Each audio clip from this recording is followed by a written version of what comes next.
ସୃଷ୍ଟିର ଆରମ୍ଭରେ ମନୁଷ୍ୟ, ପୁରୁଷ ଏବଂ ସ୍ତ୍ରୀ ଏବଂ ବାୟୁ ଏକ ସୁନ୍ଦର ଉଦ୍ୟାନରେ ବାସ କରୁଥିଲେ, ଯାହା ଭଗବାନ ସେମାନଙ୍କ ପାଇଁ ତିଆରି କରିଥିଲେ। କିନ୍ତୁ ଶଇତାନ, ଚତୁର ସର୍ପ, ଆସି ମନୁଷ୍ୟ ଏବଂ ବାୟୁକୁ ପ୍ରଲୋଭିତ କରି ତାଙ୍କର ପରୀକ୍ଷା ନେଲା। ସର୍ପ ପବନକୁ ପଚାରିଲା, ଭଗବାନ କ'ଣ ପ୍ରକୃତରେ ତୁମକୁ କହିଥିଲେ ଏହି ଗଛର ଫଳ ଖାଅ ନାହିଁ? ପବନ ଉତ୍ତର ଦେଲେ, କେବଳ ମଝିରେ ଥିବା ଗଛରୁ। ଯଦି ଆମେ ଏଥିରୁ ଫଳ ଖାଉ, ତେବେ ଆମେ ମରିଯିବୁ। ସର୍ପ କହିଲା, ତୁମେ ମରିବ ନାହିଁ। ଏପରି ଏକ କାରଣ ଅଛି ଯେ ଭଗବାନ ତୁମକୁ ଏହି ଗଛର ଫଳ ଖାଇବାକୁ ଦେବାକୁ ଚାହୁଁନାହାନ୍ତି। ଯଦି ତୁମେ ଖାଅ, ତୁମେ ତାଙ୍କ ପରି ହୋଇଯିବ। ସେ ଯାହା ଜାଣନ୍ତି ତୁମେ ମଧ୍ୟ ଜାଣିପାରିବ। ଏହା ଶୁଣି ପବନ ଫଳରୁ କିଛି ଖାଇଲେ ଏବଂ ସେ ଦୁଇ ମନୁଷ୍ୟକୁ କିଛି ଖାଇବାକୁ ଦେଲେ, ଯିଏ ତାଙ୍କ ସହିତ ଥିଲେ।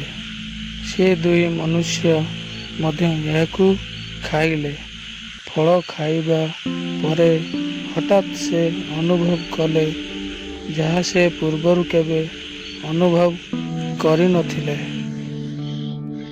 ଗୋଟିଏ କଥା ସେମାନେ ଜାଣିଥିଲେ ଯେ ସେ ଉଲଗ୍ନ ଥିଲେ। ସେମାନେ ନିଜକୁ ଘୋଡ଼ାଇବା ପାଇଁ ପତ୍ରଗୁଡ଼ିକୁ ଏକତ୍ର ସିଲେଇ କରିଲେ। ସେ ପୂର୍ବରୁ ଭୟ ଏବଂ ଲଜ୍ଜା ଅନୁଭବ କରିନଥିଲେ, ତେଣୁ ସେ ଜାଣିପାରିଲେ, ଆମ ଦ୍ୱାରା କିଛି ଭୁଲ ହୋଇଛି। ଭଗବାନ ଡାକିଲେ, ମନୁଷ୍ୟ, ପବନ। ଦୁଇ ମନୁଷ୍ୟ କହୁଛନ୍ତି, ଆମେ ଉଲଗ୍ନ, ସେଥିପାଇଁ ଆମେ ଲୁଚିଅଛୁ। ଭଗବାନ କହିଲେ, ତୁମେ ତ କିଛି ଅନୁଭବ କରିପାରୁନଥିଲ, ଏବେ ଲଜ୍ଜା ଅନୁଭବ କରିପାରୁଛ, କାରଣ ତୁମେ ସେହି ଗଛରୁ ଫଳ ଖାଇଛ। ଭଗବାନ ଏହା କହି ଏକ ଦୀର୍ଘ ନିଶ୍ୱାସ ଛାଡ଼ିଲେ। ତାପରେ ମନୁଷ୍ୟ ପବନକୁ ଦାୟୀ କଲା ଏବଂ ପବନ ସର୍ପକୁ ଦାୟୀ କଲା।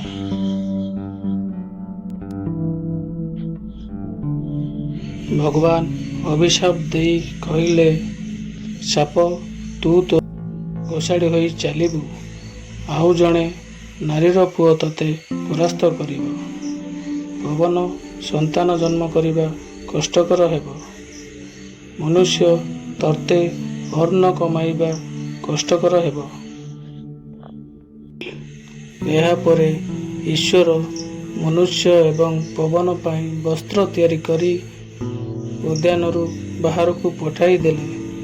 ସେମାନେ ଫେରି ନ ପାରିବା ପାଇଁ ସେ ଏକ ଦୂତକୁ ଜ୍ୱଳନ୍ତ ଅସ୍ତ୍ର ସହିତ ସେଠି ମୁତୟନ କରିଦେଲେ, ଯେମିତିକି ସେମାନେ ଫେରିକି ନ ଆସିବେ। ମନୁଷ୍ୟର ଏହିଭଳି ଭାବେ ପ୍ରଥମ ପାପର କାହାଣୀ ଶେଷ ହେଲା।